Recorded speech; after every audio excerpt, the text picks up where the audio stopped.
Topic हुआ है geography of India. और इस जियोग्राफी ऑफ इंडिया को हम लोग कई छोटे छोटे टुकड़ों में विभक्त करेंगे। तो सबसे पहले जानते हैं ये जियोग्राफी जो टर्म है इसका मतलब क्या है और ये आता कहाँ से है। तो जियोग्राफी का मतलब होता है,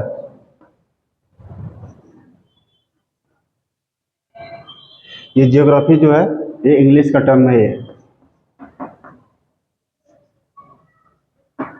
इसको अगर ब्रेक डाउन करते हैं तो क्या निकल के आता है, जियो का मतलब अर्थ होता है और ग्राफी का मतलब होता है स्टडी करना। स्टडी करना है, दोनों को मिलाएंगे तो क्या होगा, पृथ्वी का अध्ययन करना है। लेकिन पृथ्वी के सतह का अध्ययन करना ये ज़्यादा उचित होगा कहना। तो पृथ्वी के सतह का अध्ययन करना ही जियोग्राफी या भूगोल है। इसको हम भूगोल भी लिख सकते हैं, यहाँ पे भूगोल कह सकते हैं। ठीक है, पहले छोटा सा एक सामान्य परिचय देख लेते हैं कि जियोग्राफी से संबंधित जो मुख्य मुख्य चीज़ें हैं वो क्या होती हैं, ताकि आगे की ओर पढ़ने में आसानी हो। ये तो इंग्लिश के शब्द हो गए, लेकिन एंशियंट ग्रीक में जियोग्राफी के लिए जो टर्म यूज किया जाता था उसका नाम था क्या, जियोग्राफो। जियोग्राफो जियोग्राफो ये टर्म यूज किया जाता था। वहां पर भी जियो का मतलब अर्थ ही हुआ करता था और ग्राफो का कुछ अलग मीनिंग था। वहां पे ग्राफो का मतलब राइटिंग, लेकिन अंतिम उद्देश्य क्या था, पृथ्वी का अध्ययन करना ही, पृथ्वी के सतहों का अध्ययन करना ही जियोग्राफी था। वहां भी यही मतलब था। ठीक है, एक्चुअल में कोई डिटरमाइन नहीं था कि कोई व्यक्ति विशेष ही उस समय में करेगा। ये अचानक ये टर्म निकल के आता है। ठीक है, ये अचानक टर्म निकल के आता है जियोग्राफी का। तो हमें क्या चीज है, इंग्लिश जो टर्म है जियोग्राफी, इसका मतलब है पृथ्वी का अध्ययन करना, पृथ्वी के सतहों का अध्ययन करना। जियोग्राफो ये एंशियंट ग्रीक का टर्म है, एंशियंट ग्रीक, एंशियंट ग्रीक का टर्म है जिसका मतलब होता है अर्थ राइटिंग, यानी कि पृथ्वी के बारे में, सतहों के बारे में अध्ययन करना, जानना। ठीक है, अब थोड़ी सी और चीज देखते हैं कि पृथ्वी का जो अध्ययन किया जाता है किन विषयों को लेकर, किन डायमेंशंस को लेकर अध्ययन किया जाता है। तो हम बोल सकते हैं कि पृथ्वी के ऊपर जो आवास बनाए जा रहे हैं, नदियों के बारे में अध्ययन करेंगे। ठीक है, आवास हुआ, नदी हुए, पहाड़ हुए। ठीक है, हैबिटेट का,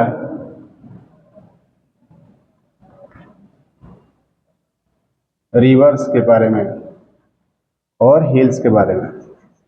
ये क्लास हिंदी और इंग्लिश दोनों तरह के टर्मों से या फिर जो भी वोकैब्स है उससे लिखे जाएंगे। ठीक है, तो आवास के बारे में अध्ययन करना, नदियों के बारे में, पहाड़ के बारे में, ठीक है, और सारी चीजों के बारे में अध्ययन करना जो पृथ्वी के ऊपर अवस्थित हैं, दिखते हैं, भू आकृतिक रूप में वो दिखते हैं, उन सभी के बारे में अध्ययन करना भूगोल कहलाता है।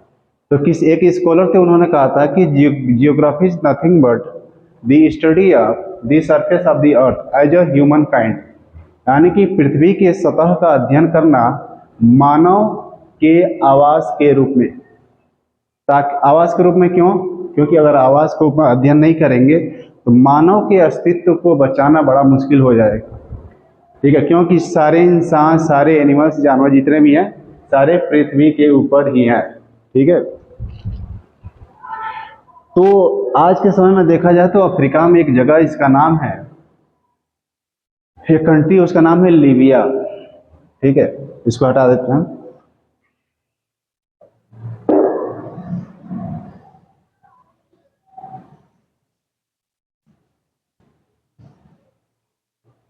अफ्रीकन एक कंट्री है, एक अफ्रीकन कंट्री है, उसका नाम है क्या है, लीबिया नाम है। ठीक है, यही में एक जगह है। ठीक है, उस जगह का नाम है साइरेने। लीबिया में एक जगह है, उसका नाम है साइरेने। यहीं के रहने वाले एक जियोग्राफर थे, उनका नाम था इरेटोस्थनीस। उनका क्या नाम था, इरेटोस्थनीस, इरेटोस्थनीस। ये वो व्यक्ति हैं, वो जियोग्राफर है जिन्होंने जियोग्राफिया टर्म का उद्घोष किया था। जियोग्राफिया, ठीक है, यही जियोग्राफिया टर्म से जियोग्राफी निकल के आती है। हमने देखा एंशिएंट ग्रीक में, हमने कैसे देखा, उसका मतलब क्या था। तो साइरेन में, जो लीबिया का एक जगह है, लीबिया में एक जगह है साइरेन है, वहाँ के रहने वाले इरेटोस्थनीस ने जियोग्राफिया टर्म का यूज किया था। ठीक है, और इन्हीं इरेटोस्थनीस को फाउंडर ऑफ जियोग्राफी बोला जाता है। फाउंडर ऑफ जियोग्राफी यानी कि जियोग्राफी शब्द के जनक कहा जाता है। Founder, founder of geography, founder of geography उनको बोलते हैं। समझ में आ रहा है। तो हमने क्या देखा कि अफ्रीका में एक जगह है साइरेन है, वो लीबिया कंट्री में आता है। वहाँ के एक व्यक्ति, इसका नाम था इरेटोस्थनीस, उन्होंने जियोग्राफिया टर्म का उद्घोष किया था, और इरेटोस्थनीस को हम फाउंडर ऑफ जियोग्राफी भी कहते हैं। ठीक है, फाउंडर ऑफ जियोग्राफी भी कहते हैं। थोड़ा इनके बारे में देखते हैं, इरेटोस्थनीस के बारे में। इनका व्यक्तित्व कैसा था? एक पोएट भी थे ये, एक पोएट थे। ठीक है, ये गणितज्ञ भी थे, मैथमेटिशियन थे, मैथमेटिशियन थे, और पॉलीमैथ को भी जानते थे। ठीक है, पॉलीमैथ को भी जानते थे। तो इरेटोस्थनीस जो पोएट भी हैं, मैथमेटिशियन और पॉलीमैथ को जानते हैं, और इनको जियोग्राफी का जनक कहा जाता है। इन्होंने जो टर्म जो क्वाइन किया था उसका नाम था जियोग्राफिया। ठीक है,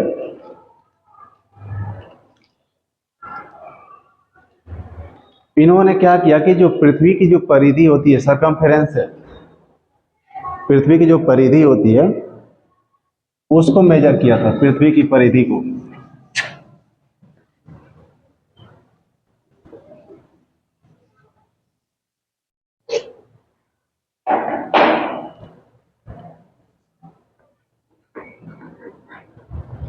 पृथ्वी की जो परिधि होती है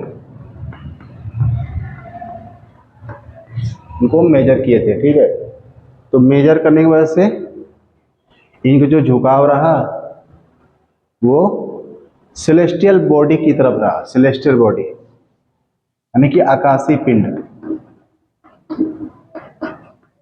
आकाशीय पिंड के बारे में इनका झुकाव रहा। ये तो कुछ सामान्य बात ही। थोड़ा देखते हैं कि ग्लोब क्या होता है। ग्लोब क्या होता है? तो देखो, ग्लोब कहता है कि मैं जलाशय बताऊंगा, महाद्वीप बताऊंगा, ठीक है, ये सारी चीजें मैं बताऊंगा। ये जलाशय बताएगा, महाद्वीप के बारे में बताएगा, लेकिन कहता है कि मैं कभी भी पॉलिटिकल लाइन नहीं बताऊंगा। पॉलिटिकल लाइन यानी कि राजनैतिक लाइन, राजनैतिक रेखा, ये कभी नहीं बताएगा। ठीक है,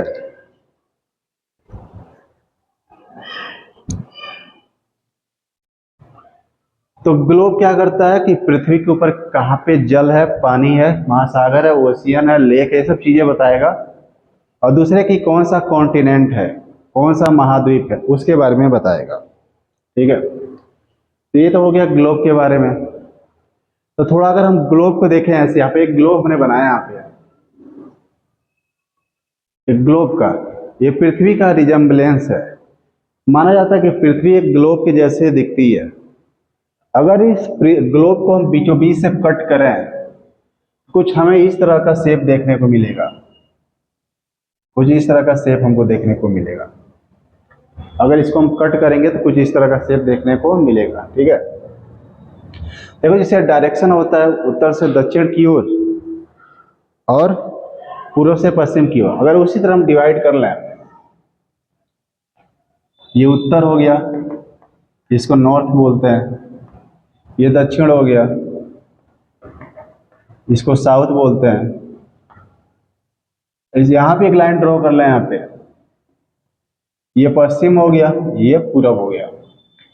ठीक है, यानी कि इस ग्लोब को हमने कट करके इस फॉर्म में लेके आया, तो मैं कह रहा हूँ जब ग्लोब को मैंने कट किया तो ये जो पूर्व और पश्चिम है, ये इस पूरे शेप को दो बराबर हिस्सों में विभाजित कर रहा है, कट कर रहा है, कट आउट कर रहा है।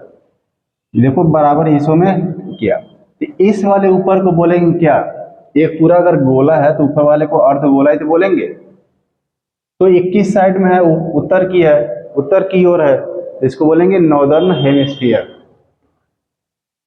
इसको नॉर्दर्न हेमिस्फीयर, इसको बोलेंगे नॉर्दर्न हेमिस्फीयर, या फिर उत्तरी गोलार्ध बोल सकते हैं। ठीक है, उसको उत्तरी गोलार्ध भी बोल सकते हैं। अब यहाँ पे देखो, इस लाइन के नीचे देखोगे ना, तो इसका जहाँ पे जो शेप है और क्या कहते हैं जो एरिया है उतना यहाँ पे है, शेप एरिया दोनों है। ये इस लाइन के नीचे की ओर है, तो इसको क्या बोलेंगे? दक्षिणी गोलार्ध बोलेंगे। ठीक है, तो इसको क्या बोलेंगे? Southern hemisphere. हेमिस्फीयर यानी कि दक्षिण की दिशा में है, और हेमिस्फीयर का मतलब, हेमिस्फीयर का मतलब, का हेमी का मतलब आधा, स्फीयर का गोला, यानी कि जो गोले का जो स्वरूप है उसका आधा ये है। ठीक है, गोले का जो स्वरूप है उसका।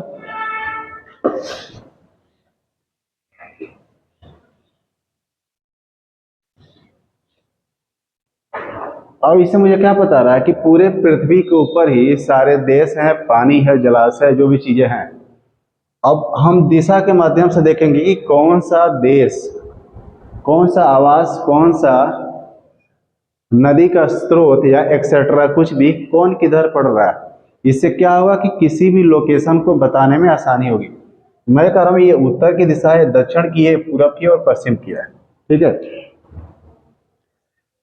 तो इंडिया जिस वाले जोन में आता है, ये तो पूरे ग्लोब की हो गई। इंडिया जिस वाले क्षेत्र में आता है कि उत्तरी गोलार्ध में तो है, ठीक है, लेकिन थोड़ा पूर्वी गोलार्ध में भी है, तो इस वाले जोन में आता है इंडिया। तो कहां लाई करता है? लाई कहां करेगा? ये देखो, अगर ऐसे हम बना लें तो देखो, ये उत्तर की साइड है, ये कहता है कि नॉर्थ है और ईस्ट है। नॉर्थ और ईस्ट के दोनों के बीच में इंडिया कहीं है। इंडिया देखते हो ना, इंडिया, तो नॉर्थ और ईस्ट के बीच में इंडिया आती है। नॉर्थ और ईस्ट के बीच में इंडिया आती है। लेकिन अगर एक चीज और देखा जाए कि अगर ईस्टर्न हेमिस्फीयर यानी कि पूर्वी गोलार्ध में देखा जाए, तो पूर्वी गोलार्ध में इंडिया कहाँ लाई करता है? पूर्वी गोलार्ध के सेंटर में। ठीक है, यानी कि पूर्वी गोलार्ध के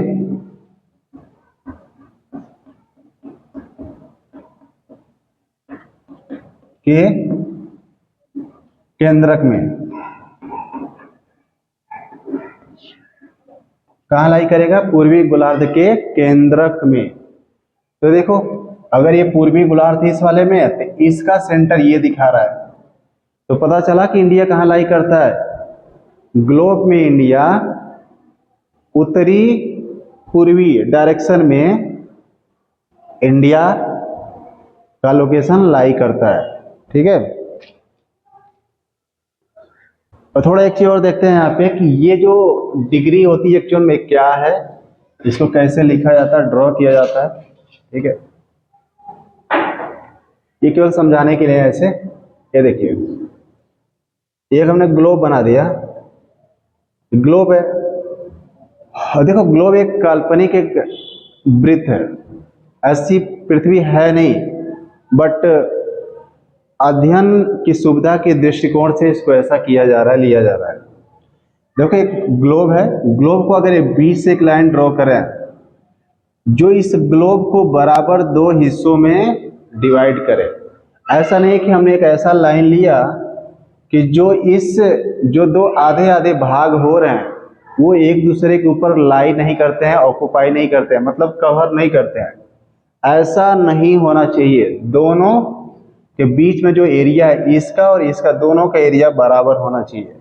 ठीक है, तो हमने क्या किया कि इस ग्लोब के बीच से एक हमने ऐसी लाइन ली जो इस ग्लोब को दो बराबर हिस्सों में विभाजित करता है। ठीक है। तो हमने बोला इसको क्या विभाजित किया, तो हमने कहा इसको नाम रखते हैं इक्वेटर। ठीक है, हमने बोला इसका नाम है विषुवत। हमने इसका नाम क्या बोला, विषुवत रेखा, विषुवत रेखा।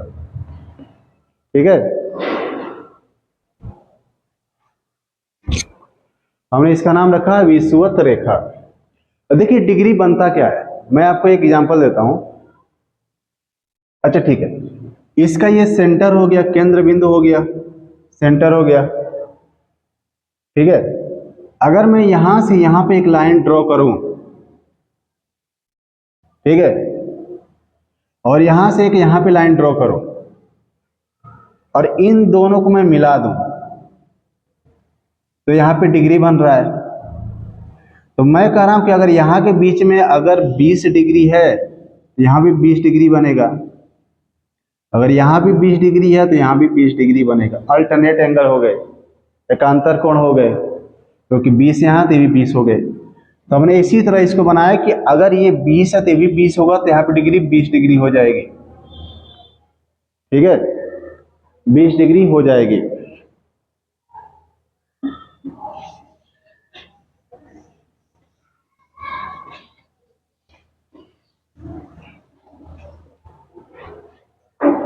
बीस डिग्री हो जाएगी, इतना समझ में आ रहा था, ये भी 20 डिग्री हो जाएगी। तो जब मैं इसको बनाऊंगा तो ऐसे बनाया, ये इक्वेटर हो गया, और हमने यहाँ पे एक लाइन ड्रॉ करी, इसको हम बोलेंगे 20 डिग्री, 20 डिग्री। तो आपको पता चला कि 20 डिग्री कहां से आ रहा है, क्यों पता चलेगा। अगर यहाँ पे मैक्सिमम एंगल ने यहाँ पे 90 डिग्री यहां से लिए, अगर ये 90 है तो ये भी उठ के जाएगा, तो इसके ऊपर तो आएगा, ये भी 90 हो गया। अब एक चीज देखो, एक ही पॉइंट के ऊपर इधर से भी 90 आ गया, इधर से भी 90 आ गया, तो दोनों एक दूसरे के ऊपर होगा, तो ये पॉइंट कितना कहलाएगा, 90 डिग्री। क्योंकि यहां तो ऐसे बन रहा था, क्योंकि बीच में दूरी थी, यहाँ पे एक दूसरे के ऊपर ओवरलैप नहीं कर रहा, यहाँ तो ओवरलैप हो गया। तो इससे पता चल रहा है कि इक्वेटर जो है, इक्वेटर के ऊपर जब हम जाएंगे तो कितने डिग्री मैक्सिमम जाएंगे, मैक्स टू मैक्स 90 डिग्री तक ही जा सकते हैं। ठीक उसी प्रकार नीचे की ओर जब, अच्छा एक की ओर देखना, इक्वेटर के उत्तर की दिशा में है तो इसको नॉर्थ बोलेंगे, इक्वेटर के उत्तर की ओर है तो इसको नॉर्थ बोलेंगे। अब ये इक्वेटर के दक्षिण की साइड में है तो इसको साउथ बोलेंगे। तो यहां भी डिग्री क्या हो सकती है, क्या होगी, 90 ही होगी। यहां साउथ की जो डिग्री होती है ये निगेटिव होती है, और ये नॉर्थ की जो डिग्री होती है पॉजिटिव होती है। ठीक है, तो हमको क्या पता चला कि जो इंडिया है उत्तर पूरब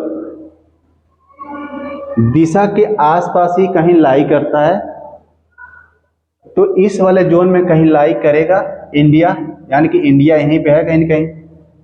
ठीक है, और लैटिट्यूड और लॉन्गिट्यूड के बारे में थोड़ा सा देखते हैं क्या होता है। ठीक है, लैटिट्यूड का मतलब थोड़ा देखिए,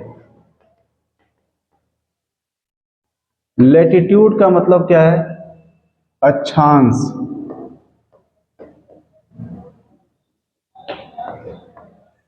लैटिट्यूड कहता है कि मैं किसी बिंदु की स्थिति को बताता हूं, किसी बिंदु की स्थिति को बताता हूं कि किसी लैटिट्यूड के ऊपर कोई बिंदु कहां पे है। ठीक है, ये देखना, ये हमने ऐसे ड्रॉ किया, हमने कहा कि एक कोई जगह है, ये पॉइंट है, ये पॉइंट है, तो इस वाले लैटिट्यूड पे, लैटिट्यूड पे यानी कि अक्षांश पे ये चीज है। ठीक है, फिर से कहता है कि ये जो भी अक्षांश होता है, लैटिट्यूड होता है, हमेशा उत्तर से दक्षिण की ओर ही होता है, सॉरी पूरब से पश्चिम की ओर ही होता है। ये देखो, ये साइड क्या है, अगर इस एक डायरेक्शन बनाते हैं यहाँ पे, तो ये पूरब हो गई, ये पश्चिम हो गई, ये उत्तर हो गई, दक्षिण हो गई। तो जब भी लैटिट्यूड को ड्रॉ किया जाएगा हमेशा पूरब से पश्चिम, यहाँ पे एक पॉइंट लेते हैं, यहाँ पे एक पॉइंट लेते हैं, दोनों को जब मिलाएंगे तो एक अक्षांश बनेगा, लैटिट्यूड बनेगा। क्या बनेगा? एक लैटिट्यूड बनेगा।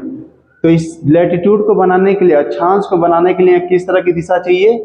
पूरब से पश्चिम की दिशा चाहिए। तो इसके लिए क्या दिशा चाहिए? यहाँ पर हम लिख सकते हैं क्या? पूरब से पश्चिम, पूरब से पश्चिम। ये चीज समझ में आ रही है?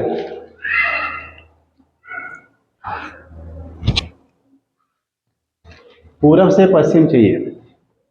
ये तो लैटिट्यूड हो गया। अगर लॉन्गिट्यूड के बारे में, लॉन्गिट्यूड के बारे में अगर देखें, ठीक है, ये सब अक्षांश लाइन है, ऐसे बहुत सारे होंगे, ठीक है।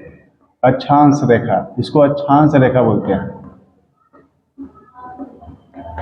तो अक्षांश रेखा क्या बताती है? किसी बिंदु की स्थिति को बताती है। अब देखो, और इसको अक्षांश रेखा को कैसे ड्रॉ करते हैं? पूरब से पश्चिम या पश्चिम से पूरब की ओर, ठीक है। पूरब से पश्चिम या जो भी है, पश्चिम से पूरब, पॉइंट ले सकते। अब देखो लॉन्गिट्यूड क्या होती है?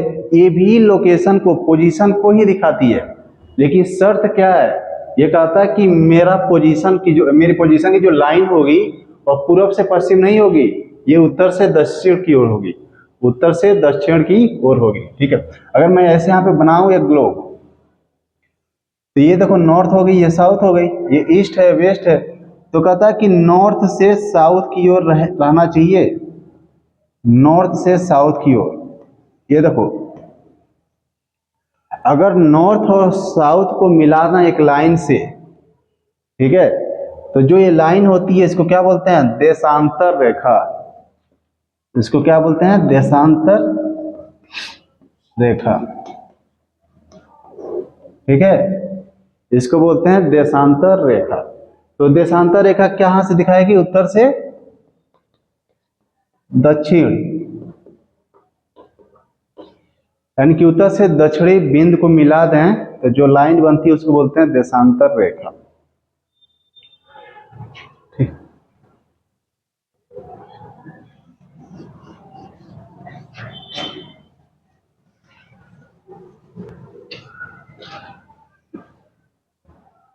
ये देखिए, एक हमने ग्लोब बनाया, यहाँ पे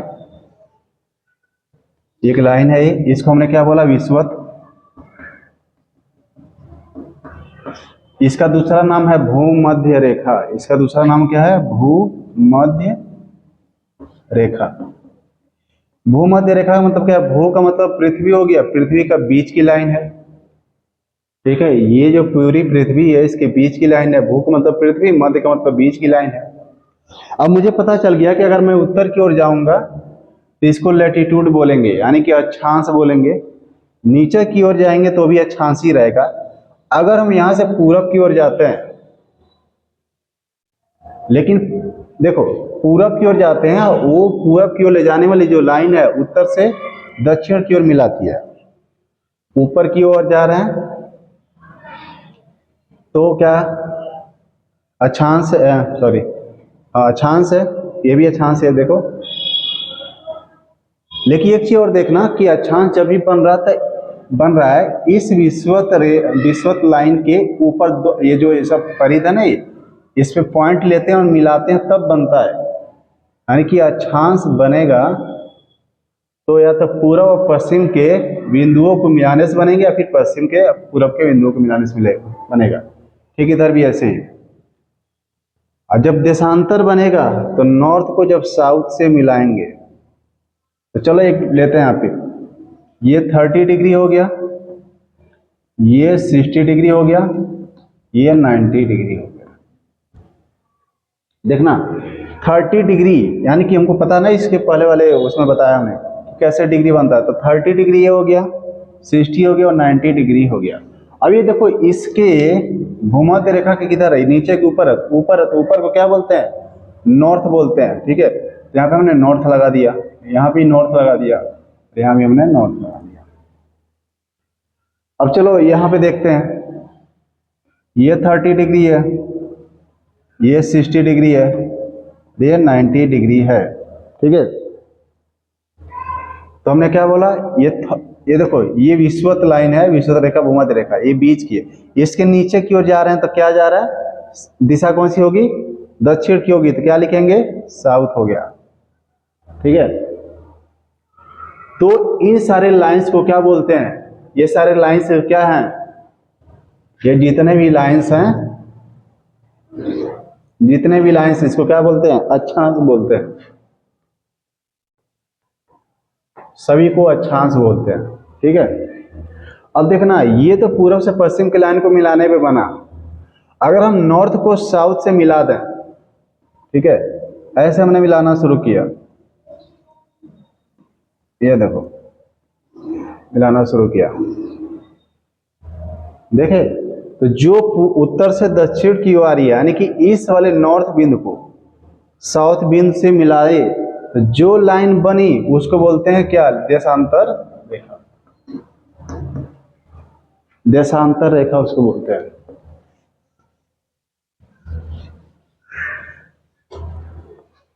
उसको बोलते हैं क्या, देशांतर रेखा। एक चीज और देखना,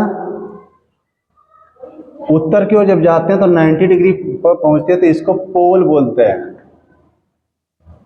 पोल का मतलब ध्रुव, एक पॉइंट को बता रहा है ना, यहां पे इसको भी पोल बोलते हैं, ध्रुव बोलते हैं, यहाँ पे इसको पोल बोलते हैं। इसको क्या बोलेंगे, इस वाले जो जगह को उत्तरी ध्रुव, उत्तर की ओर है, यहाँ पे इसको क्या बोलेंगे, दक्षिणी ध्रुव, क्यों, दक्षिण की ओर है, ठीक है। तो इससे पता, देखो एक तरबूज के लोगे तो तरबूज जैसे पृथ्वी जैसे दिखेगी, तरबूज सामने है, ठीक है, तरबूज ऐसे है, तो यहां से मैं शुरू करूंगा 0 डिग्री लेके, पीछे यहाँ पे 180 गया, फिर इधर आएगा तो 180 हो गया, टोटल 360 डिग्री बना, क्योंकि एक सर्किल है, एक सर्किल पे कितना डिग्री बनता है, 360 डिग्री। तो ऐसे ही यहाँ पे 360 डिग्री बनेगा। मान लो ये 0 डिग्री है, 1 है, 2 है, 3 है, इसके पीछे जाएगा 180 डिग्री बनेगा, अगले जो से मतलब साइड में आएगा इधर वो भी 180 डिग्री बनेगा, ठीक है। अब एक चीज देखो, हमने ये अक्षांश तो खींच दिया और हमने यहाँ पे पोजीशन भी ले लिया, लेकिन ये पोजीशन निश्चित नहीं है कहाँ पे। मैं कहूँ कि एक रास्ता इधर जा रहा है, एक रास्ता इधर आ रहा है, तो जहाँ पे ये दोनों काटते हैं वो ज्यादा निश्चित लोकेशन होगा ना। इस पृथ्वी के ऊपर कौन सा देश, कौन सा शहर, कौन सा गांव, कौन सी नदी कहाँ पे है, उसको अगर आसानी से जानना हो तो उसके लिए क्या चाहिए, अक्षांश भी चाहिए और देशांतर भी चाहिए। तो मान लो ये सब चीजें हैं, अगर मैं देशांतर ही ऐसे बनाना शुरू किया तो देख रहे हो जहां पे ये कट किया, अब मुझे पता है ना कि भाई ये देशांतर है, देशांतर का डिग्री क्या है मुझे पता चल गया, डिग्री क्या है इसकी, और ये अक्षांश है इसकी भी डिग्री मुझे पता चल गई। तो दोनों की जब डिग्री मुझे पता चल गई तो एग्जैक्ट लोकेशन पता चल गया। तो दो चीज पता चल गई, क्या, चलो ठीक है, भी बताएंगे। पहले तो देखो, पहले क्या कि लोकेशन क्या है वो पता चल गया, और इसी लोकेशन को, जो लोकेशन को हम डिग्री में देख रहे हैं ना, डिग्री और मिनट में देख रहे हैं लोकेशन को, अब इसी डिग्री और मिनट के माध्यम से पता ये भी चलेगा कि वहां की लाइन पे उस वाले बिंदु पे क्या समय बज रहा है, क्या समय हो रहा है, ये भी पता चलेगा, ठीक है, ये भी पता चलेगा।